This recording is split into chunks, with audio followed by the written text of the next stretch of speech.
UP चुनाव के नतीजे आ चुके हैं और बीजेपी को पूर्ण बहुमत मिला है। सपा कांग्रेस गठबंधन को 54 सीटें मिली हैं और बीएसपी को 19 सीटें मिली हैं।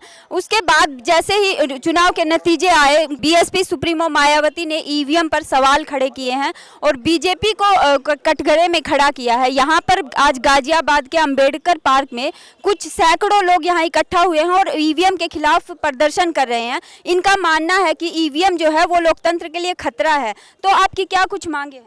मैडम जी, मेरी मांग है कि जो भी ईवीएम है उसे हटाओ और लोकतंत्र बचाओ, पहली बात।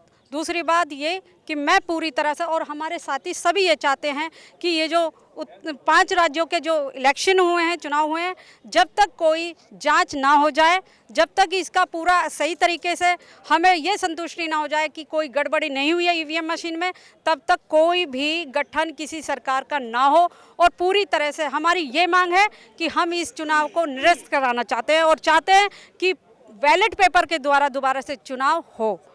ईवीएम में गड़बड़ी आप किस आधार पे ये बात कह रही हैं? मैं बताना चाहता हूं कि किसी भी प्रदेश की जो अफसरशाही होती है, यानी नौकरशाही जिसको बोलते हैं, उसको पता होता है कि किस सरकार के आने के अंदेशे हैं।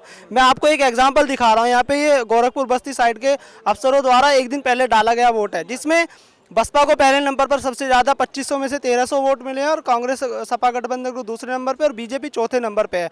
तो अफसरशाही को पता होता है कि किसी सरकार आ रही है। सबसे पहला सबूत ये है। उसके बाद कई जगह पे ऐसा हुआ है कि अगर वहाँ पे वोट सिर्फ 1071 हैं और वहाँ पे 272 वोट पड़े हैं, लेकिन वहाँ पे ईवीएम मशीन में आया है कि 2699 वोट पड़े हैं।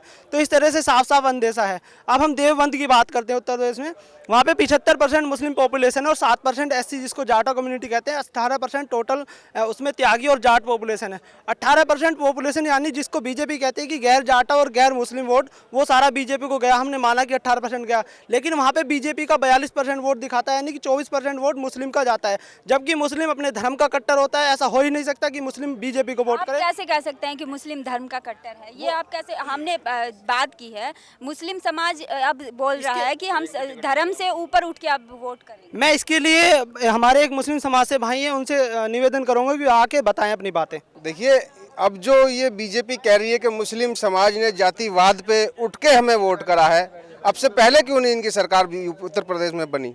तब भी मुस्लिम समाज को वोट कर सकता था। लेकिन अब ये सिर्फ मुस्लिम समाज को एक मक्खन लगाने का बीजेपी काम कर रही है। लेकिन ओबीसी ने तो बहुत वोट किया है बीजेपी को, जिस तरह के आंकड़े दिखाए जा रहे हैं।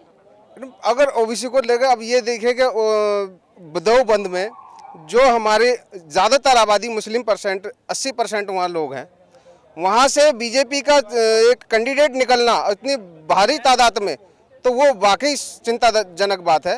तो ऐसा कुछ नहीं है।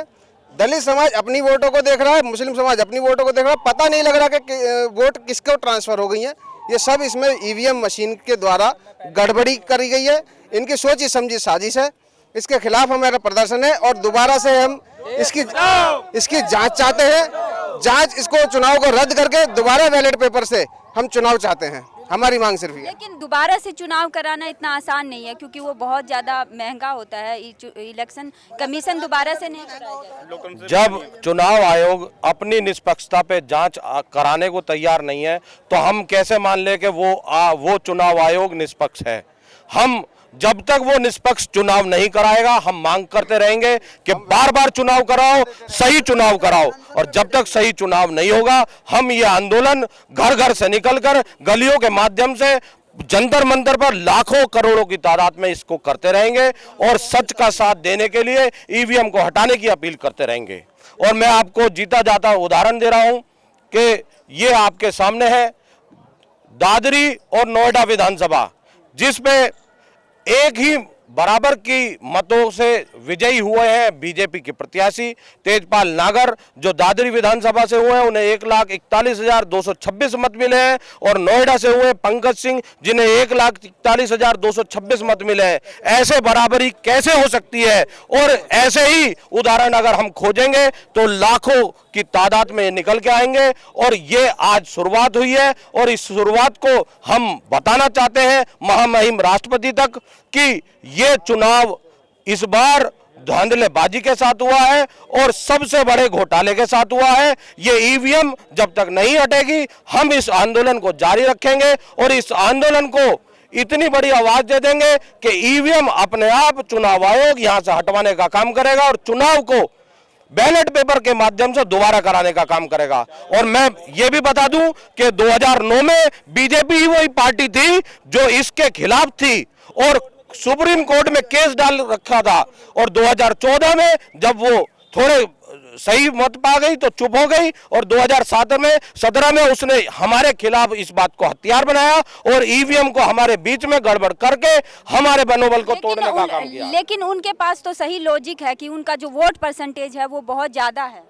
आपने देखा होगा कि दूसरे नंबर की पार्टी बहुजन समाज पार्टी अब के निकल के आई है, और इतने मत पहले बहुजन समाज पार्टी को प्राप्त नहीं हुए जितने मत इस बार प्राप्त हुए। अगर बहन जी में आस्था नहीं होती, बहुजन समाज पार्टी में आस्था नहीं होती, तो हर वर्ग हर समाज का वोट बहुजन समाज पार्टी को दूसरे नंबर की पार्टी नहीं बनाता। आगे आपका क्या प्लान है? हमारा प्लान ये है कि हम सारे जिलों से जितने भी अफसरशाही ने वोट डाले नौकरशाही से, वो सारे जिलों से चुनाव आयोग से उसका डाटा मांगेंगे कि अफसरशाही ने कितना वोट किया।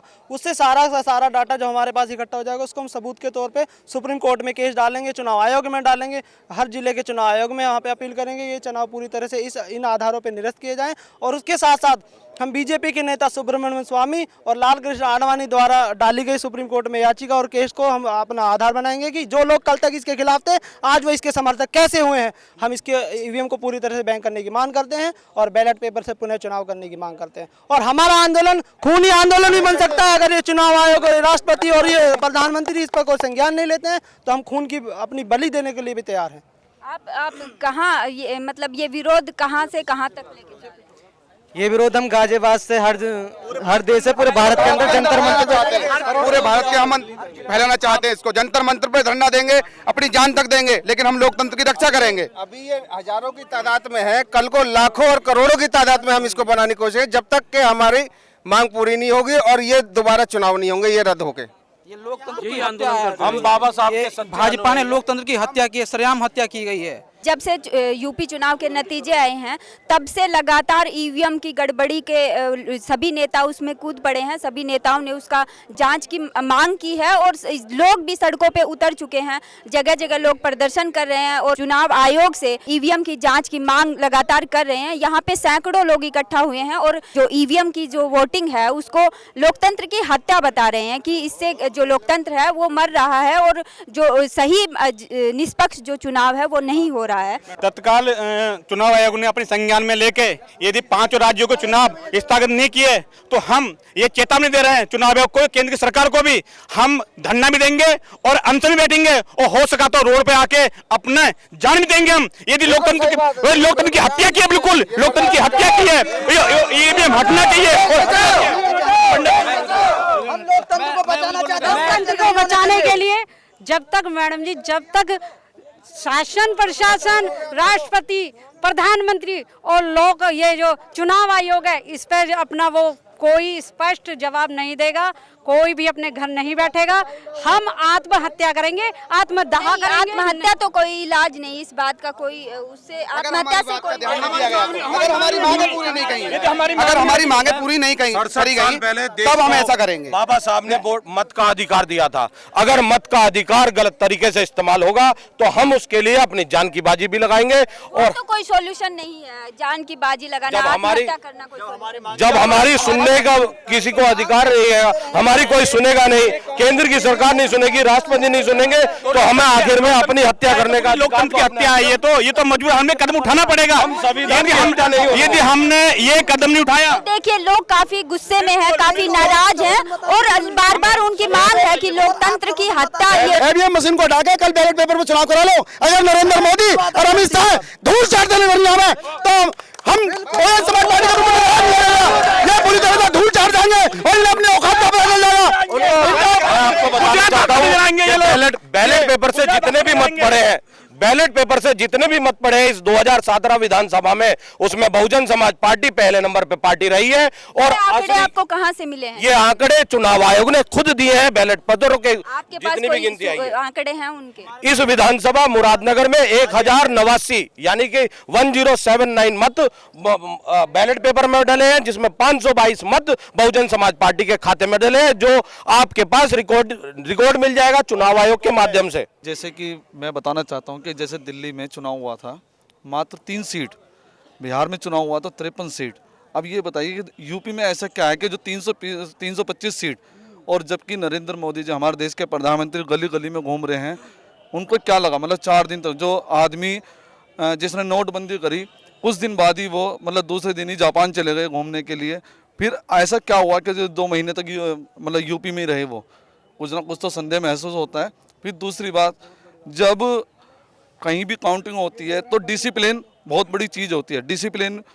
अब वहाँ पे क्या हो रहा था कि प्रशासन जो है सबको पीछे कर रहा था, ठीक है, लेकिन वहाँ पे बीजेपी वाले सबसे आगे थे। और एक मैं आपको एक सूचना और देना चाहता हूँ कि 11 तारीख को काउंटिंग हुई थी, तो 10 तारीख को ही बीजेपी वालों ने 11 तारीख की शाम को अपने मुख्य कार्यालय जो दिल्ली है वहाँ पे सब लोगों को बुला लिया, और मीडिया वालों ने ये बोल दिया कि 300 प्लस सीट, और खुद अमित शाह जी ने बोल दिया कि भाई 300 सीट। कैसे पता कि बीजेपी वालों ने सबको बुला लिया? मैडम न्यूज में देखा था अमित शाह जी ने, और सब कुछ बिल्कुल क्लियर है। आप 10 तारीख की जो है न्यूज निकाल के देख सकते हैं, सबको जो है।